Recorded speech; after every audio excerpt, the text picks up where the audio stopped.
Essa ideia de que direito de trabalho só no Brasil existe essa...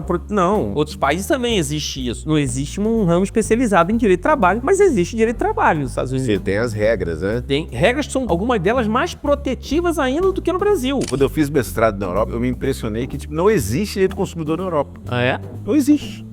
Me comprou estragado?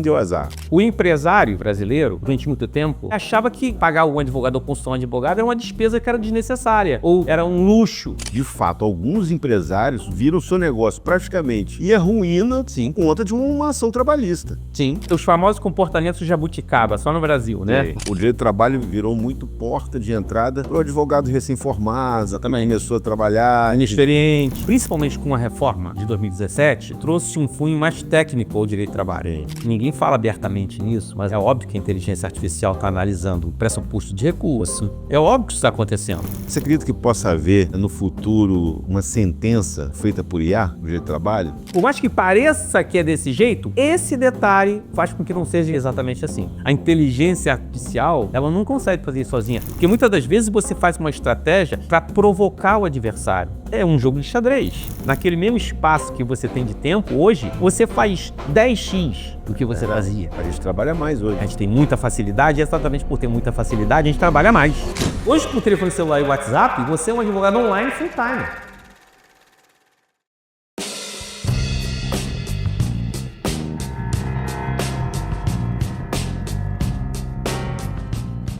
Tá valendo, Gabriel? Eduardo Santos Correia, Edu. Tudo bem, Edu? Obrigado por aceitar o convite. Edu, a gente vai falar hoje sobre o direito do trabalho. Então, quem tem interesse em entender direito do trabalho, um advogado que está militando há quantos anos? Mais de 40 anos. Mais de 40 anos no direito trabalhista. Então, acho que quem quer entender da área vai gostar do episódio, né? Edu, a gente tem uma pergunta de roteiro. A única pergunta de roteiro é por que o direito? Por que você se tornou advogado, né? Se essa sua trajetória foi planejada, não foi? E por que você se tornou advogado? É interessante porque meu pai, né, foi advogado, conhecido advogado trabalhista, né? Inclusive de uma origem improvável para chegar à advocacia, como eu te falei. Ele era até os 18 anos de idade lavrador, só sabia assinar o nome e fazer conta, não sabia escrever. E saiu do interior, movido por uma tragédia pessoal, a morte do irmão, veio para a cidade, trabalhou que nem um louco. Veio para sobreviver. Veio para sobreviver. E a vida foi conduzindo ele para uns caminhos interessantes, ele foi tendo oportunidades, conheceu pessoas que deram muitas oportunidades para ele. Ele começou a estudar, e já com certa idade, se formou, completou Segundo grau. o primeiro grau, depois o segundo grau. Não sabia ler, né? Se formou, se tornou técnico em contabilidade, perito na Justiça do Trabalho. Aí da perícia ele se formou como advogado, passou a ser advogado no Justiça do Trabalho, advogado para sindicato. Ele se forma com quantos anos, Dá? Meu pai se formou com 30 e tantos anos já. Não era tão velho também. Não era tão velho, mas pra gente, por exemplo, mais cedo, né? E aí se tornou um expoente, né? Porque ele pegou já a Justiça do Trabalho meio provinciana ainda, com poucas varas, saindo de uma justiça administrativa para um cunho judicial mesmo, né? Os advogados se conheciam todos, os juízes se conheciam todos, e ficou uma coisa bem provinciana, e foi crescendo, a Justiça do Trabalho crescendo, e ele crescendo junto com ela, né? E ele era uma pessoa muito dinâmica, né? Muito empolgado. E o engraçado é que ele me influenciou para que eu desejasse ser advogado. Mas ele nunca sentou comigo para conversar a esse respeito, ou nunca me sugeriu que eu fosse advogado. Eu resolvi ser porque eu via nele muita empolgação, entendeu? Eu via ele fazer as coisas com muita vontade, né? Muita garra. E se fosse medicina, provavelmente... Não, isso é admiração de filho de pai. Sim, se fosse medicina, talvez fosse médico, é verdade. Porque eu olhava ele fazendo e pensava assim, pô, ele é feliz fazendo isso, deve ser bom, né? Aí eu falei... E é bom, Edu? É bom. Assim, posso te dizer, eu não estou nem me lamentando, que eu já fui mais feliz advogando, né? Mas longe de ser triste. Continuo gostando muito de advogar, gosto muito. Eu achava até que eu gostava muito do direito do trabalho em si, mas depois de velho descobri que na verdade eu gosto da estratégia.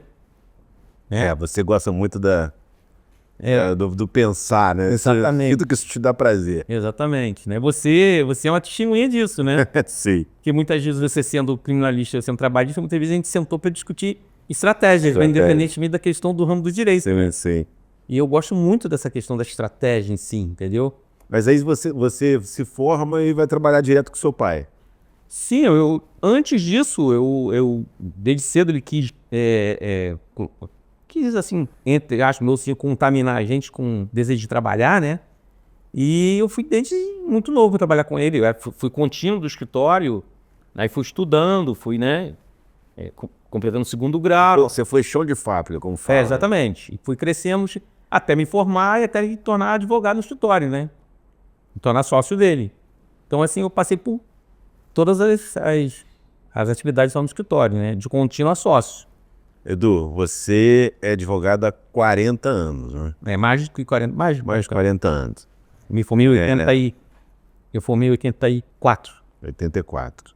Qual é a sua visão, assim, ampla, geral, do jeito de trabalho no Brasil? Evidente que de 84 você ainda é recém-formado, mas já no meados da década de 90 para hoje, né? Fazendo um recorte um pouco menor, de 20 anos, 25 anos. Qual é o seu cenário que você percebe de evolução ou de involução? O cenário que eu percebo, Zé, é um cenário de uma aproximação do equilíbrio. E por que eu estou dizendo isso? Porque quando o direito do trabalho surgiu, em 1943, né, havia uma lacuna legislativa muito grande e geralmente quando você tem um período de lacuna legislativa muito grande, tem um vácuo legislativo muito grande, principalmente considerando que os trabalhadores tinham poucos direitos ou quase nenhum direito, o legislador tende a desequilibrar essa relação. E aí a legislação trabalhista ela nasceu muito protetiva, né? Protegendo demais o empregado. Então, e você muitas vezes pelas empresas, você percebia isso? Sim, assim, mas quem é advogado de empregado também percebe isso, porque o empregado estava protegido. Você sentia a dor, né? Você sentia a dor. Sim, a dor do empregador, é verdade, entendeu? Então, assim, era muito desequilibrado. Muito assim, desequilibrado no sentido da proteção ser muito exacerbada, até porque era necessário naquela época, tudo bem. Sim, a gente via de um outro momento social, né? Sim, claro. De abusos sociais. Exatamente, abuso. Já acontece em alguns até hoje. Acontece até hoje. Mas aí, para corrigir esses abusos, o legislador dá uma desequilibrada. Se punia as pessoas que andavam certo ou quase certo, né? Exatamente. E aí, o legislador fez isso, desequilibrou, protegeu demais, entendendo que era necessário fazer isso, né? Só que de lá para cá, quando você começa a fazer a aplicação do direito, os juízes começam a fazer a aplicação do direito, né? Os operadores começam a implementar a aplicação do direito, por mais que eles precisassem aplicar a lei, que era protetiva, o ser humano, né, julgando, ele acaba imprimindo aí também as impressões dele. E aí os juízes começaram a naturalmente diminuir esse desequilíbrio, né? Isso vem acontecendo de uma maneira lenta, mas vem acontecendo. Desequilíbrio. E aí você teve essa mudança, né? Em 2017 você vê a reforma trabalhista e essa reforma aí deu uma acelerada nesse equilíbrio. Nessa... Houve equilíbrio ou não? Pela sua análise da mudança. E essa mudança, terminando a pergunta, ela continua gerando resultado de equilíbrio ou já está havendo novamente um retorno para um... Ela visou aproximar as partes, aproximar, né, os dois lados. Aumentou... Empregado e empregador. Reduziu mais ainda esse desequilíbrio, é verdade. Que já vinha acontecendo, como eu falei. Mas ainda, a legislação ainda é protetiva, menos do que já foi, né? E hoje ela aproximou mais, né? Essas duas partes. Assim, para fora do direito do trabalho, aqueles que não ficam só no direito do trabalho, você percebe isso, por exemplo, também no direito do consumidor. Porque quando veio o Código de Defesa do Consumidor, Era tudo pró-consumidor. a proteção era do consumidor, você entendeu? Só que os juízes foram utilizando, alguns operadores do direito foram abusando da proteção, os juízes foram percebendo os abusos. Quando eu fiz mestrado na Europa, eu me impressionei que tipo, não existe direito do consumidor na Europa. Ah, é? Não existe. Simplesmente não existe. Me comprou estragado? Deu azar. Você vê, aí aqui mudou dessa forma. Muita gente, por exemplo, ainda mais com essa questão de polarização política, muita gente abraçava um discurso de que nos Estados Unidos não existe direito de trabalho, o que é uma tolice, né? Não existe justiça de trabalho. Sim, não existe um ramo especializado em direito de trabalho, mas existe direito de trabalho nos Estados Unidos. Você tem as regras, né? Tem regras que são, algumas delas, mais protetivas ainda do que no Brasil. Dá um exemplo, Edu. Os sindicatos lá, por exemplo, os sindicatos eles não são um número tão grande quanto aqui no Brasil, mas eles são defensores bárbaros do direito do trabalhador. E muitas das vezes o empregador lá, ele não consegue demitir um funcionário. Ele tem que ter motivos específicos, ele tem que ter uma justificativa para demitir o funcionário. Então, assim, essa ideia de que direito do trabalho só no Brasil existe essa... Não, em outros países também existe isso. Não existe uma justiça do trabalho. O direito de trabalho lá é apreciado pela justiça comum, pela justiça civil, né? Que poderia ser aqui também. Poderia ser aqui também. É que essa especialização, ela decorre muito da questão também política da época dos anos de Getúlio Vargas, né? Que ele espelhou um pouco no direito de trabalho italiano, né? E aí vem havendo esse equilíbrio. Ele prendia sindicalista, mas fez o direito do trabalho. Né? Enfim,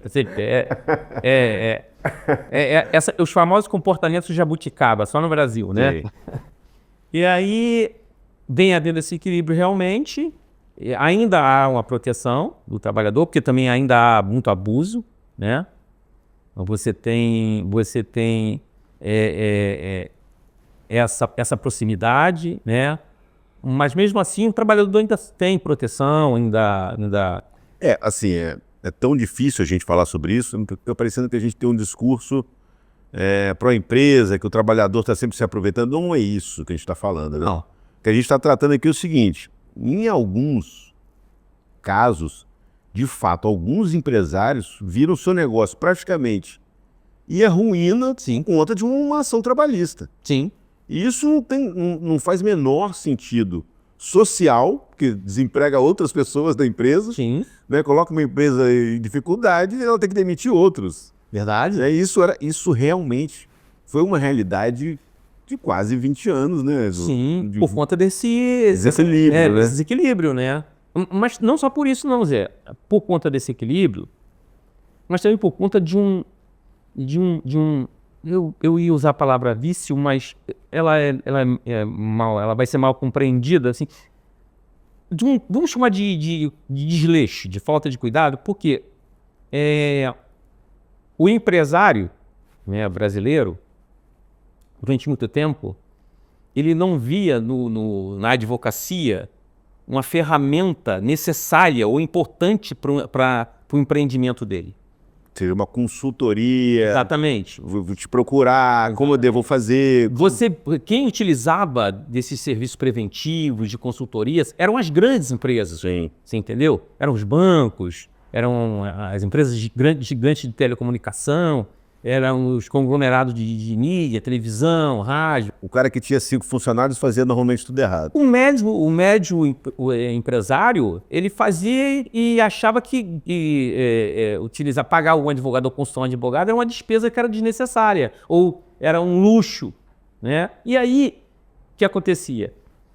Você já tinha uma justiça que praticamente não precisava tanto de um advogado para defender o empregado, né?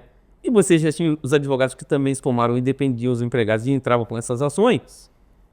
Quando o empresário que subvalorizava, né, essa assessoria jurídica, quando ele ia se dar conta, ele já estava até o pescoço, enredado. E aí, como você falou, quebrava. Então, assim, muito também é dessa filosofia. A gente é muito difícil a gente vender preventivo, né? Sim. Seja na sua área de compliance, criminal, trabalhista, é difícil, tributário, é difícil eles se conscientizarem. Até hoje é difícil, na verdade. Sim. Há uma evolução, mas até hoje é difícil. O ser humano, em geral, ele só corre para o médico quando ele está doente. Né? Ele não faz um trabalho preventivo até mesmo de alimentação. Ele não procura fazer uma alimentação sadia, ter hábitos saudáveis, você entendeu? Quando ele está doente, ele procura um médico. Ele não procura um médico. Doutor, como é que eu posso me alimentar dessa forma? Um nutricionista, né? Tudo bem, isso é um luxo, não é para todo mundo, mas mesmo os que não têm... A informação hoje está muito mais difundida, né? Muito mais fácil. Até para quem não tem... De maneira geral. Até para quem não tem tanto recurso assim. Sim. Né? Então, assim, já há de algum tempo era mais prudente que se houvesse uma prevenção. Enfim, não aconteceu e aconteceu isso que você falou. Mas qual que é o maior desafio hoje da sua profissão?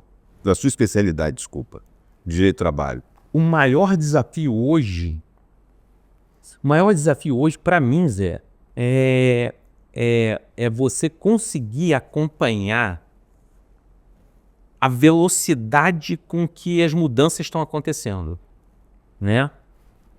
Pode ser que em outra área, eu não posso falar de outra área porque eu não atuo em outra área, pode ser que em outra área isso esteja acontecendo também, mas na justiça do trabalho isso tem acontecido de uma maneira assim, muito acelerada. A velocidade da gente é de... Vamos dar um exemplo, Edu. Você tem associado a essa questão tecnológica, você tem o quê? Você tinha uma justiça do trabalho que era uma justiça que lidava muito com fatos, né? Como o direito criminal, por exemplo, lidava muito com fatos. E por lidar com fatos, você tinha um número muito grande de profissionais da área que não tinham tanta qualificação assim, né? De 100% dos advogados que atuavam na justiça do trabalho, 80%, 90% eram pessoas que não detinham uma técnica apurada. Uma qualidade técnica apurada, e você tinha 10% que eram muito bons, né? E isso fluía, porque mesmo sem tanta qualidade técnica, os advogados, né? Mas, vamos dizer assim... Tanto que o direito do trabalho virou muito porta de entrada para o advogado recém-formado, também começou a trabalhar... Inexperiente, que as coisas eram mais... Era mais fácil. Mais soma, né? Isso é igual a isso. E você faz um acordo rápido, você tinha... Né? Era discutir se o empregado fez ou não fez hora extra, ou também você não tinha tanta discussão acadêmica assim. À medida que o tempo foi passando, e principalmente com a reforma, né, com a reforma de 2017, essa reforma ela trouxe um cunho mais técnico ao direito do trabalho, principalmente o processo. O advogado, porque ele ficou solidário, né, também quando não ganha, isso? O advogado não nesse caso. Não. Porque que não havia a previsão de honorário de sucumbência, né, uma das modificações é a questão da sucumbência, né? Pela qual meu pai brigou tanto a vida inteira, enfim. Então, você... E não só, isso já vinha acontecendo antes. A reforma foi um divisor de águas. Então, a reforma tornou o processo mais técnico, bem mais técnico.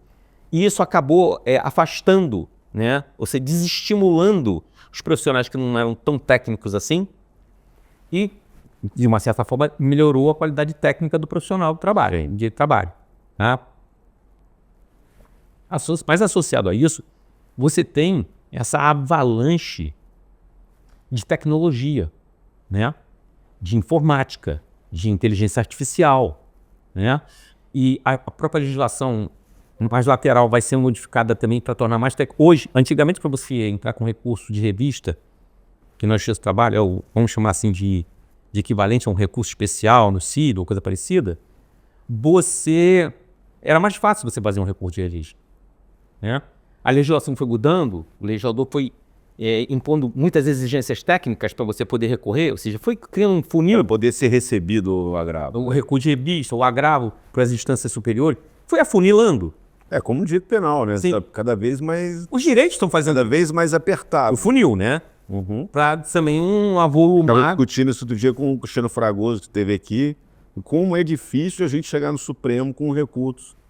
O RES, com o recurso extraordinário no Supremo. É quase que impossível. É o que está Porque a acontecendo. inteligência artificial, ela analisa Sim. e ela rejeita ou aceita. Mas normalmente rejeita. É o que está acontecendo com os recursos de revista para o Tribunal Superior do Trabalho, por exemplo. Hoje, para você chegar com um recurso de revista ou ter um provimento de uma greve no Tribunal Superior do Trabalho, eu nunca fiz essa estatística. Tem que ser um absurdo completo, né? Eu nunca fiz essa estatística. Mas deve ser um em... 10 por 100? Não, 1 por 100? Deve ser um. Deve ser um por 1000. É muito. O funil é muito estreito, é muito difícil. E você tem que se qualificar, e você tem que escrever da maneira como o funil exige que você escreva. Você tem que abordar. Uma fórmula. É uma forma. E a tecnologia está muito atrelada a isso. É como você falou. Ninguém fala abertamente nisso, mas é óbvio que a inteligência artificial está analisando pressuposto de recurso. É óbvio que isso está acontecendo. Né? Muito claro que isso está acontecendo. E você tem que estar... A Justiça do Trabalho passou a ser uma justiça eletrônica, ou seja, os processos hoje estão em nuvem. Até 2000 e... Salve engano. Você acredita que possa haver, desculpa te cortar, mas você acredita que possa haver no futuro uma sentença feita por IA, no direito do trabalho? E as coisas estão colocadas de uma certa maneira. Esse direito infringido é isso aqui, é essa regra. Ou você percebe que as filigramas de cada caso torna isso impossível? Eu não vou dizer para você que seja impossível, né?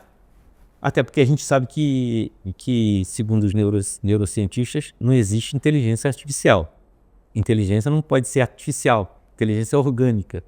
É uma qualidade de organismo. Então, assim, a inteligência artificial, ela não consegue fazer isso sozinha. Ela vai muito longe, espantosamente muito longe. Mas ela... Cada vez mais, né? Cada vez mais. Você sabe disso. Mas ela precisa de alguém com aquele olhar humano para dizer, nesse caso aqui, não é exatamente assim. Porque, por mais que pareça... Ela erra muito também. Por mais que pareça que é desse jeito, esse detalhe faz com que não seja exatamente assim. Então, assim, ela vai auxiliar os advogados, é uma ferramenta que não pode ser desprezada.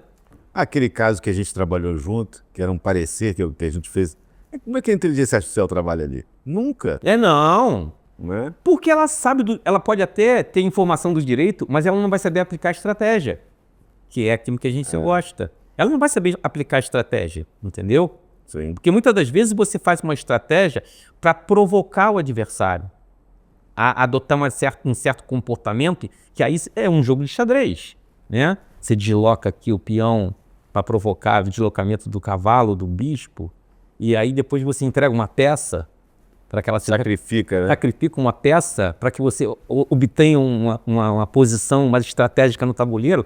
A inteligência artificial... Ela não é capaz disso. Né? Ainda não. Né? Ainda não. Ela pode até no xadrez, efetivamente xadrez, de fato, fazer uma previsão de milhões de movimentos na frente. Sim. Mas é porque o xadrez é matemático. Matemático, exatamente. O direito não é matemático. Para questões matemáticas, Para questões matemáticas. é mais possível.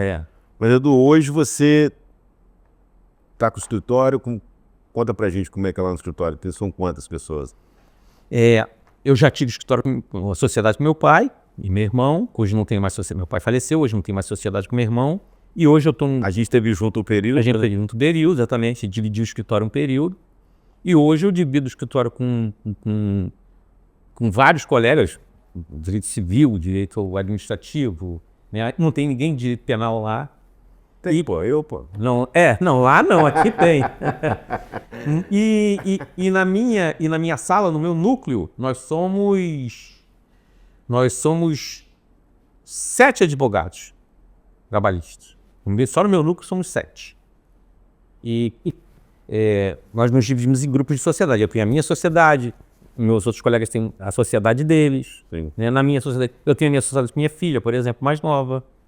Minha outra filha está se formando também e vai integrar a sociedade, né? Elas andaram um pouco afastadas do direito, aí depois eu deixei que ficar assim A afastado. pandemia também, né? É.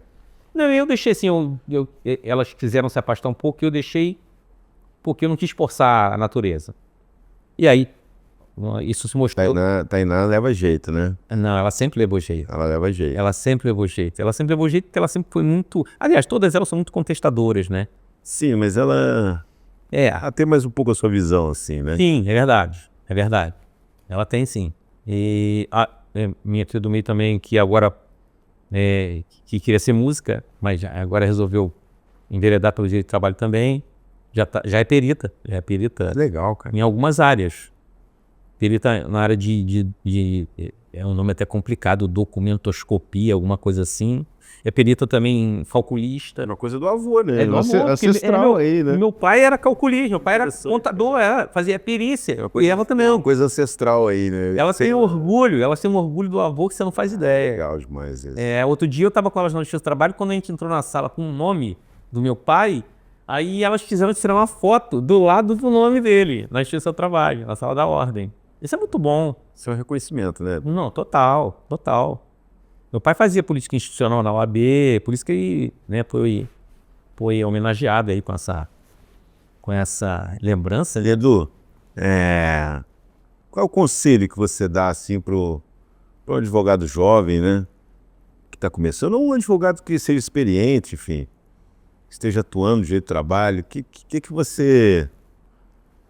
Qual é o conselho? Dá uma dica, dá um spoiler. Zé, eu aconselho que ele não se limite só a uma das partes, né? Nem a empregadores, nem a empregados. Eu aconselho que eles ampliem a visão deles, que eles não sejam só advogados de empregadores ou só advogados de empregados. Cada um vai ter o seu pendor, vai ter o seu entendimento, vai ter a sua visão política, né? Vai ter a sua visão sociológica. Tudo bem, ninguém precisa mudar a sua visão para isso. Mas falando em termos de profissão, de atividade, né? Tem que entender das duas coisas. Você tem que entender e você tem que praticar. Você tem que saber desenvolver a estratégia, seja para um lado, seja para o outro. Isso é muito importante, até porque... Isso é difícil, né, Edu? Porque às vezes a gente se sente mais confortável fazendo uma coisa do que outra, né? Sim, sem dúvida nenhuma. Mas mesmo que você se sinta mais confortável fazendo uma coisa que outra, é importante que você se obrigue a fazer todas as coisas nessa área para ter uma visão global da situação, para você saber como o adversário vai poder se comportar, o que ele vai poder alegar do lado de lá. E você também, do lado de cá, como advogado de empregado, por exemplo, vai saber assim, ele vai ter acesso a esse tipo de informação, então eu não posso seguir nessa linha. Você entendeu? É muito importante você ter essa visão. Para influenciar a tua estratégia. Exatamente, uma visão ampla para influenciar a estratégia, seja para você defender alguém, seja para você atacar alguém. Isso é muito importante. E, sem dúvida nenhuma, se dedicar ao entendendimento das ferramentas tecnológicas. Você tem, não dá mais para você só sair da faculdade com conhecimento que você aprendeu nos livros, com aquilo que os professores te passaram. Você vai ter que continuamente utilizar as ferramentas de tecnologia. Não tem saída, não tem. Assim, isso nunca mais acaba. Só vai... É o Google, né? O Google, tipo, não volta. Não volta. IA também não volta. Não volta de forma alguma. E por mais que eu tenha começado numa época que isso não existia nem em computador, né? Não, então existia máquina de escrever. Mas a gente... Não, eu não sou da época da máquina de escrever. Mas, pô, sala de boleta. Não. Essas coisas todas. Processo físico. Não. Ter que ir lá fisicamente. Quando o processo eletrônico surgiu no trabalho, na verdade, a profissão ficou melhor para os advogados. Né? A gente tem uma profissão hoje mais confortável, né? Não. Sim. Mas do ponto de vista processual, né? Mais confortável. Você perdeu um pouco do cartório, da acessibilidade ali, que você está conversando com o chefe do cartório ou com a pessoa responsável pelo processo. O que você acha? Às vezes você extraía alguma coisa, eu acho que não extrai mais nada. Essa interface, ela era e é importante. Mas ao mesmo tempo, Zé, que a gente tem uma facilidade maior, né? Que a gente consegue hoje fazer mais coisas do que a gente fazia, pelo fato de ter essas ferramentas que facilitam a nossa vida, tá? A gente vai ter que ter uma certa dosimetria disso aí. Por quê? Porque o poder fazer mais, às vezes vai te enganar e vai te obrigar a fazer muito mais. E aí, aquele tempo que você tinha, né, na época em que não existia computação, não existiam essas ferramentas. Aquele tempo que você Era um tempo limitado. da caminhada do fórum para o escritório, né? Exatamente, que era um tempo limitado, ou seja, você num determinado dia de trabalho, você tinha um X volume de atribuições a fazer. E não adianta você querer ter mais, porque você fisicamente não conseguiria fazer mais, né? Como você teve uma facilitação muito grande, naquele mesmo espaço que você tem de tempo, hoje, você faz 10x do que você fazia. A gente trabalha mais A hoje. gente trabalha muito mais. A gente tem muita facilidade, e exatamente por ter muita facilidade, a gente trabalha mais, né? Hoje em dia... As coisas são mais ágeis, né? As demandas são mais ágeis. Te demandam o tempo todo, né? A gente que advoga para a empresa, sou demandado diariamente 3, 4, 5 demandas diárias. Os clientes ligavam para o escritório, deixavam recado, e quando você voltava da rua, você devolvia as ligações. Hoje, às vezes, no dia seguinte, hoje com o telefone celular... O cliente estava tudo bem, né? Tá tudo tranquilo, calma. Né? Hoje com o telefone celular e o WhatsApp, você é um advogado online full time. Eu não esqueço, rapaz, qual foi um advogado, na época do WhatsApp, ele falou isso e eu não alcancei. Qual o nome do advogado? Ah, foi o Márcio Musa. Trabalhava no Bermudes. O Márcio Musa disse assim, cara, o WhatsApp vai ser uma loucura. Porque o cliente vai começar a te pedir informações no WhatsApp. Sim. A pessoa, que isso, cara, ninguém vai fazer isso. Cara, vão fazer. Sim, estão fazendo. Vão te procurar o tempo todo. Isso tipo, vai infernizar a vida do advogado. Ninguém acreditou e ele meio que fez a previsão disso. Tô falando lá do início do WhatsApp. Mas é isso. Então, assim, essa Na facilidade... verdade, a gente é tão acostumado que a gente até gosta dessa ideia, né? Não sei. Se a gente souber usar, como tudo na vida, né? Se você souber usar, né? É ferramenta, é vantajoso. Eu gosto de cozinhar, você sabe. E eu vivo dizendo, tem muita gente que amaldiçoa essas ferramentas. A internet, o WhatsApp é uma maldição. Eu sempre digo o seguinte, internet, WhatsApp são ferramentas. Faca amolada. Com faca amolada você pode fazer uma comida maravilhosa, mas também pode matar alguém. Então o defeito não está na ferramenta, está no uso que você faz dela. Sim. Eu confesso que eu não tenho maturidade para ficar olhando Facebook e Instagram no dia a dia. Não me atrapalha. Eu não tenho o ícone no celular. Porque realmente minha produção cai, eu não sei o que acontece. Porque o primeiro que o meu algoritmo ele já parece um adolescente de 16 anos, que é um monte de coisa engraçada. Agora vem pegadinha, cara. Sou meio o Silvio Santos, entendeu? Eu recebo também muita coisa assim. Cara, que algoritmo é esse o seu? Ninguém recebe isso. Então eu prefiro excluir, não ter no meu celular, porque eu não perco tempo. Só o WhatsApp mesmo, que não tem jeito, né? Eu sou muito audiovisual. Até quando eu estudava, né? Eu sempre fui muito audiovisual. Eu sempre aprendi muito pelo que eu via. Assim, eu aprendi mais pelo que eu vi, do que pelo que eu lia. Então, por isso que eu gostava de frequentar, de ser Caxias e estar todo dia na aula, na escola, porque eu aprendia muito com o que os professores falavam, né? Para mim aquilo entrava na cabeça. Isso é uma coisa que hoje em dia é muito aceitável, né? A gente é uma geração um pouco mais antiga, se entendia que aprender era só lendo. Não, na verdade não. Né? Não. A gente aprende hoje podcast, vídeo aula, EAD, né? Você faz pós-graduação à distância. E eu acho maravilhoso isso, pós-graduação à distância, cara. Você pode entender de vários assuntos. Fiz uma pós de análise de risco, gestão de crise. À distância, não tem como você sair, deslocar para todos os lugares mais. Hoje de manhã, quando eu cheguei no escritório, você sabe que eu estudo cedo, sabendo que eu vinha para cá, né? Sou podcast, eu quis me atualizar com algumas coisas, verificar datas. O que eu vou falar, né? O que eu vou falar e tal. Zé, em 10 minutos que eu cheguei no escritório, 10 minutos, eu acessei um volume de informações e comecei a me assustar com um determinado tipo de novidade na minha área, que eu não tinha me dado conta ainda que estava acontecendo. E fiquei mais ou menos 1 ou 2 horas lendo. Em 1 ou 2 horas, hoje de manhã, me preparando para ir para cá, eu aprendi mais coisas do que nos últimos 3 meses. 1 hora, 1 ou 2 horas. Claro, porque você já tem um conhecimento no parte do zero, né? Exatamente. A gente não parte do zero. Mas eu fiquei impressionado. Falei assim, aí eu reclamei comigo mesmo e reclamei com meus colegas. Falei, gente, olha só. Eu tô me dando conta que aconteceu isso. E tô me dando conta também que pelo volume de trabalho e pela nossa correria do dia a dia, a gente não parou para olhar essas coisas. E aí, no meu grupo lá da galera do escritório, eu postei, tô postando para vocês, vamos examinar essa alteração legislativa, vamos examinar isso aqui, cuidado com isso aqui, aplica isso aqui naqueles processos que a gente está fazendo, aplica isso aqui. Eu mandei, acho que uns 10 e-mails para clientes de informações que eu absorvi hoje de manhã, em 2 horas.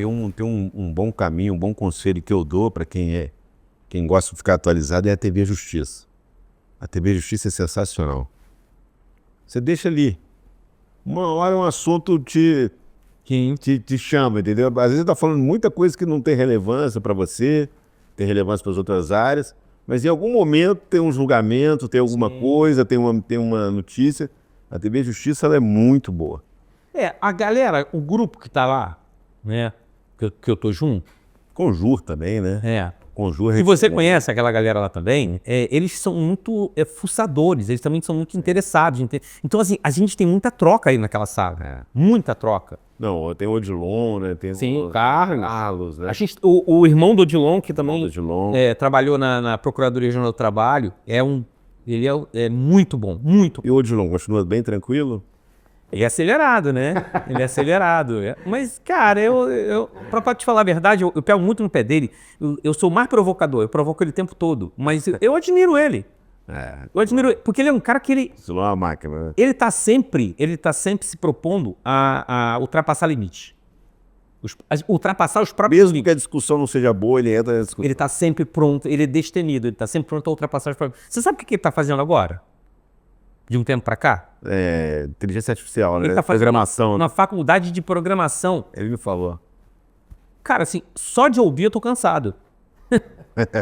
E ele tá entrando de cabeça em inteligência artificial, em algoritmo. Cara, eu comecei a me sentir velho, cara. Assim, cara, o cara tá... Ele é um trem-bala. Ele é um trem-bala. Ele vai ser o próximo. Por hierarquia, eu tinha que chamar você primeiro, né? Ele, o próximo trabalhista aí. Depois ele vem o Careca, o Carlos, enfim. Edu, já indo para o final do nosso papo, eu queria que você, se conseguir, é evidente, deixasse imagina que você tem uma mensagem aí que você deixa para empresário que contrata, para empregado, na tentativa do equilíbrio dessa relação, né? O que você sugeriria se você pudesse, tivesse essa voz, eu quero equilibrar a relação empregado-advogado? Empregado-empregador. Empregado-empresário. Se você tivesse esse poder, né? Se eu tivesse esse poder de alcançar todas essas pessoas, eu recomendaria do fundo do meu coração que elas, de fato, abandonassem um pouco ideias pré-concebidas e acreditassem que esse entendimento ele passa obrigatoriamente pelo profissional do direito. O profissional do direito é aquela pessoa que vai procurar equilibrar essa relação, né? Mas se ele equilibrar essa relação, se tudo funcionar perfeitamente, o profissional do direito vai morrer de fome. Não, porque a sociedade, o ser humano, ele é dinâmico. Ele não fica estagnado. As necessidades, os apelos, elas sempre vão acontecer, elas sempre vão se multiplicar. Isso sempre vai haver um litígio. Isso é do ser humano, é natural do ser humano. O ser humano nasceu guerreando, vai morrer guerreando. Não adianta. Só que a gente não pode exacerbar essas coisas, né? E muitas das vezes a via da conciliação é a melhor. Você entendeu? Sim, isso vem crescendo, a questão do entendimento conciliatório, do arbitramento, já de tempos para frente vem acontecendo. Antes do problema. Antes do problema. Ação, né? Vamos sentar para conversar? Vamos sentar para verificar qual é o teu desejo, né? Se eu posso te atender, se eu não posso te atender, se ele é justo, se ele é injusto. Porque tem aquela filosofia de faculdade que a gente tem, né? Ou naquele caso que a gente pensa, né? Exatamente. Que você, olha, coloca para ela dessa maneira. Morreu no nascedouro. Isso. Morreu no nascedouro. Porque a gente fez um parecer ali, tipo, A gente traçou a estratégia, os limites do que evitou o problema pro empregado, evitou pro empregador, evitou problemas de todo mundo. Ali, na situação da minha parte trabalhista, da tua parte criminal, a gente matou ali, no mínimo, uma ação trabalhista séria e uma ação criminal séria. Sim. A gente matou. E que eram inevitáveis. Eram inevitáveis.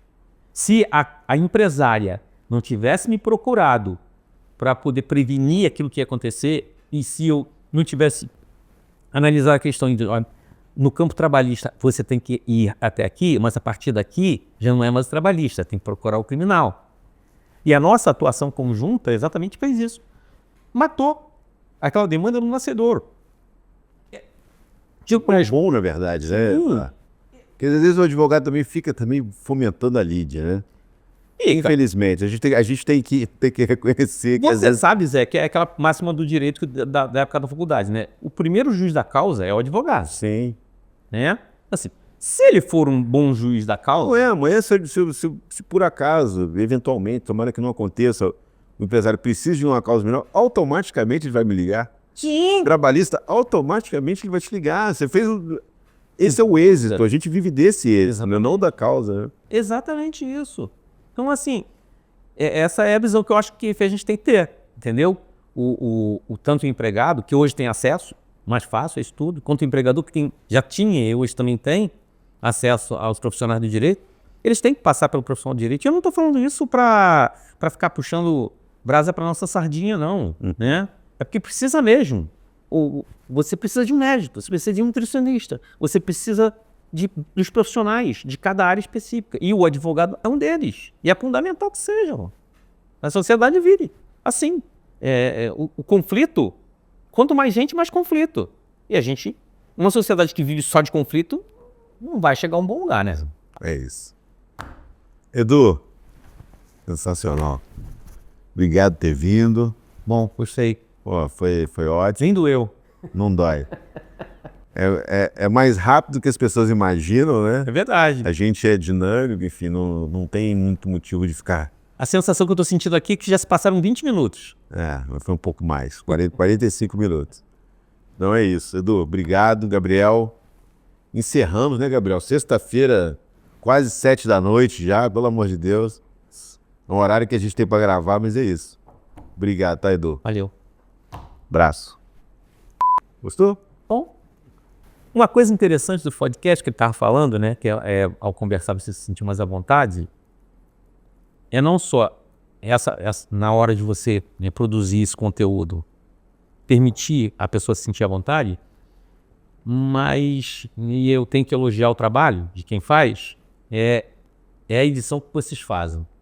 É a edição do corte. Do corte e a postagem do conteúdo na mídia social da maneira como vocês estão colocando. Né? Eu estava falando para ele, aquele podcast com o Nemer, cara, o que tem de taxista, o que tem de gente mostrando aquilo, pô, doutor, olha, esse cara aqui é bom. Tá? E assim, o dele é muito bom, eu já assisti várias vezes, porque aquele jeito dele colocar as coisas, né, cara?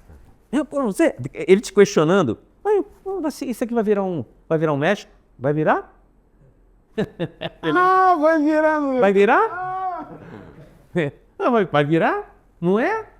Fala pra mim. Cara, é muito bom, maluco.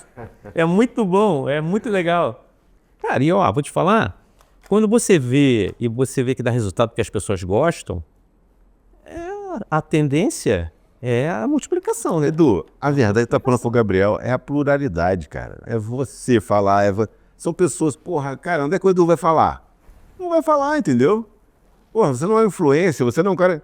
Você fala no teu processo, você fala no teu escritório. Pô, você vem aqui falar, o que você faz é o seguinte, cara, é pegar a pessoa que tá assistindo e ela se enxergar. Sim. Porque é uma pessoa como ela, cara. Sim. Entendeu? É isso. É isso. Viver. Esse é o clique, É, entendeu? O sim. clique é esse. As pessoas acham, não, tem que ser uma pessoa importante. Não, cara. É o contrário. É claro que o cara importante é bom. Sim, claro. É bom. Mas se é a pessoa que ouve e que assiste, eu falo, pô, gostei desse cara, do advogado trabalhista lá, foi muito bom. E o cara entendeu? É isso, cara. É, A ideia, ela é fazer network, mas dar visibilidade, cara. Você faz um rapport. Né? Quando você, é uma palavra francesa, você fala assim, quando você pega ali com o outro uma empatia.